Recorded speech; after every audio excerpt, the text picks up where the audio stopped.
안녕하세요. 매일 아침 말씀 묵상에 오신 여러분을 진심으로 환영합니다. 5월 21일 수요일 시편 5편 생각할 문제. 시편 5편은 주와 함께 거할 자의 특징을 무엇이라고 하는가? 시편 5편과 계시록 14장은 어떻게 조화를 이루는가? 오늘 우리에게 주는 교훈은 무엇인가? 시편 5편입니다. 주는 죄악을 기뻐하는 신이 아니시니 악이 주와 함께 거하지 못하며 오만한 자들이 주의 목전에 서지 못하리이다. 주는 모든 행악자를 미워하시며 그만한 자들을 멸망시키리이다. 여호와께서는 피 흘리기를 즐기는 자와 속이는 자를 싫어하시나이다.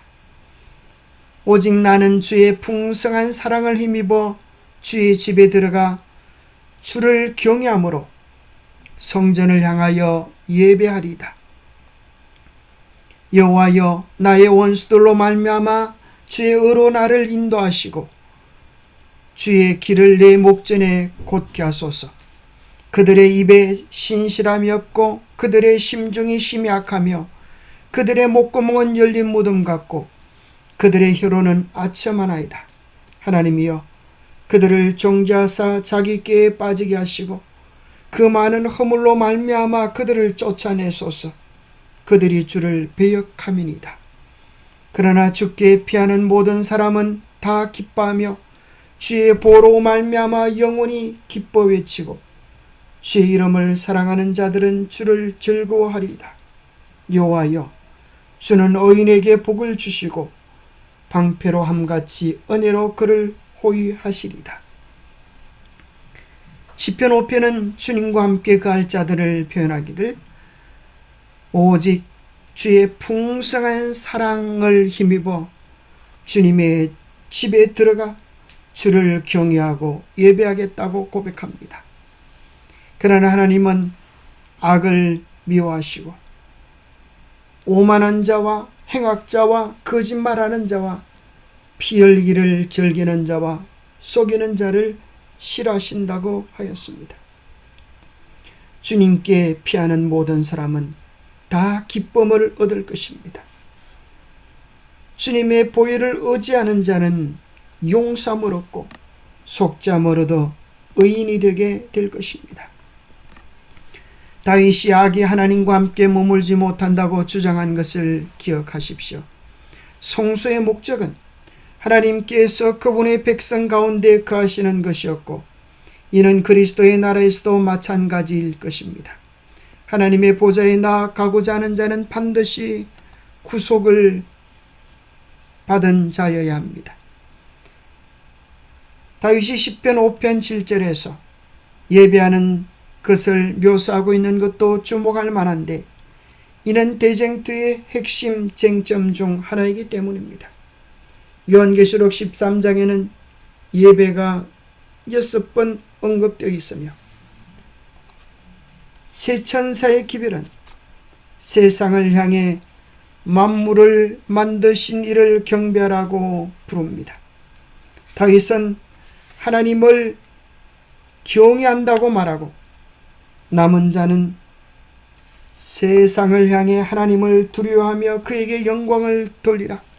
이는 그의 심판의 시간이 이르렀음이라고 기별을 선포합니다. 계시록 14장의 내용은 시편 5편과 어떻게 조화를 이룰까요?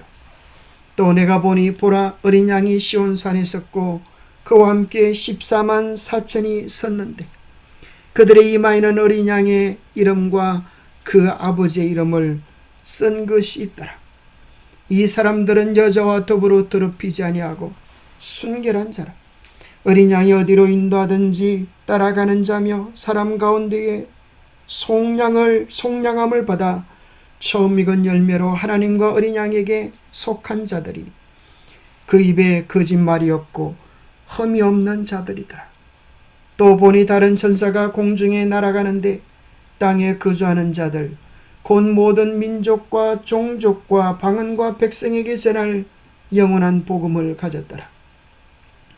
그가 큰 음성으로 이르되 하나님을 두려워하며 그에게 영광을 돌리라. 이는 그의 심판의 시간이 이르렀음이니 하늘과 땅과 바다와 물들의 근원을 만드신 이를 경배하라 하더라. 성도들의 인내가 여기 있나니 그들은 하나님의 계명과 예수에 대한 믿음을 지키는 자니라. 누가 하나님과 함께 더불어 영원한 행복을 누리며 살 것입니까? 그들은 속량함을 받은 자들입니다. 어린 양이 어디로 인도하시든지 따라가는 자입니다.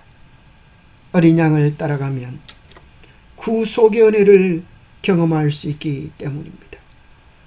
그리스도로 말미암아 변화된 삶은 그들의 구원의 근원이 된 하나님을 온전히 예배하게 할 것입니다. 하늘과 땅과 바다와 물들의 근원을 만드신 이를 예배하며 우리를 구원해 주신 하나님께 신령과 진정으로 예배하게 될 것입니다.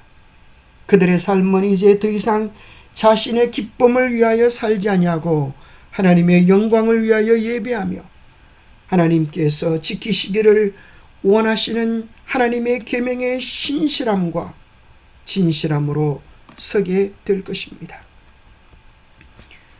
계시록 14장에 구속받은 자들의 입에 거짓말이 없다라고 말하는 것에 유념하십시오. 그들은 말과 행동으로 하나님의 의로운 성품을 나타내는 진리를 말하는 자들입니다. 다윗은 악인의 말은 한마디도 믿을 수가 없다고 말합니다. 요한은 요한계시록의 이 핵심 부분에서 죄인에 불과한 자가 사망에서 벗어나 하나님의 임재 앞에 설 수 있는 특권을 누리는 놀라운 장면을 보여줍니다. 이 특권은 그들의 힘으로 획당한 것이 아니며 하나님의 어린 양 곧 의로우신 인자가 그곳에 그들과 함께서 계시기 때문에 주어지는 것입니다.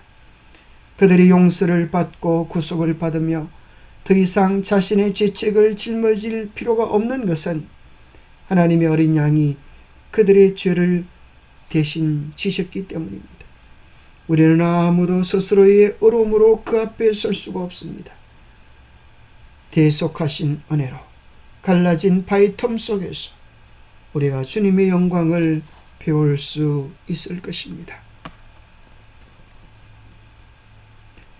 하나님의 이름이 마음에 새겨지면 우리는 더 이상 잠잠히 있을 수 없을 것입니다. 하나님의 백성은 큰 소리로 마지막 자비의 초청을 전할 것입니다. 주께 피하는 모든 사람은 다 기뻐하며 주의 보로 말미암아 영원히 기뻐 외치고 주의 이름을 사랑하는 자들은 주를 즐거워하리이다. 주님께 피하는 모든 사람은 베푸르신 구원의 은혜에 대하여 감사와 찬양을 드릴 수 있게 될 것입니다. 바울도 이렇게 고백했습니다. 내가 나된 것은 하나님의 은혜로 된 것이니 내게 주신 그의 은혜가 헛되지 아니하여 내가 모든 사도보다 더 많이 수고하였으나 내가 한 것이 아니요 오직 나와 함께 하신 하나님의 은혜라고 하나님의 이름을 찬양하는 것입니다. 장미꽃을 보면 우리는 하나님께서 무슨 일을 하시고 계시는지를 발견하게 됩니다. 장미꽃에 꽃이 있기 전에는 가시 투성입니다. 이기심과 죄로 말미암아 망가진 우리의 추악한 모습을 보여줍니다. 그러나 따스한 봄은 꽃을 피워내는 것입니다. 이기심이 죽은 그 자리, 주님이 역사하시는 그 자리, 향기나고 매력적인 성화된 꽃으로, 주님의 꽃으로 우리를 새롭게 비워주시는 것입니다. 그래서 수많은 사람들이 반기며 즐거워하며 가까이 다가오게 만드는 것입니다. 주님의 은혜가 가시를 꽃으로 변화시켜 주시는 것입니다. 그 귀한 사랑을 누리는 우리 모두가 되기를 바랍니다. 그들은 영광을 입으신 그리스도를 통하여 십자가에 달리신 그리스도를 볼 것이다. 광대한 우주의 무한한 세계들을 창조하시고 유지하시는 분, 거룩과 영광의 서랍들이 즐겨 경배하는 사랑받는 하나님의 아들, 하나님의 왕께서 타락한 인류를 구원하시려 자신을 낮추시고 제2의 치욕과 슬픔을 지시고 아버지의 얼굴에서 숨겨진 채 마침내 잃어버린 세상의 죄 때문에 갈보리 십자가에서 당신의 심장이 터지고 생명이 떠나간 사실은 결코 잊혀지지 않을 것이다. 기도하겠습니다. 하나님 아버지, 우리에게 베푸르시는 한없는 사랑에 대하여 감사합니다. 도무지 주님 앞에 나아갈 수 없는 죄인들을 주님의 구속의 보혈로 씻겨주시고 우리 안에 역사하사 죄를 미워하고 주님을 사랑하고 주의 계명에 순종할 마음을 주시나이까. 성령의 이끄심에 온전히 순종하여 가시밭 같은 우리의 삶도 아름다운 꽃으로 피어나게 하시고 이기심의 냄새나는 우리의 모습도 아름다운 주님의 향기를 토해내게 하여 주옵소서. 주님 앞에 겸손하고 정직하게 우리의 허물을 내어놓고 주님의 새롭게 하시는 은혜를 날마다 경험하게 축복하여 주시옵기를 우리 주 예수 그리스도 이름 어자하여 간절히 간구하옵나이다. 매일 우리를 새롭게 하시는 은혜, 매일 우리를 변화시키시는 놀라운 하늘의 은혜를 경험케 되는 우리 모두가 되기를 축복합니다.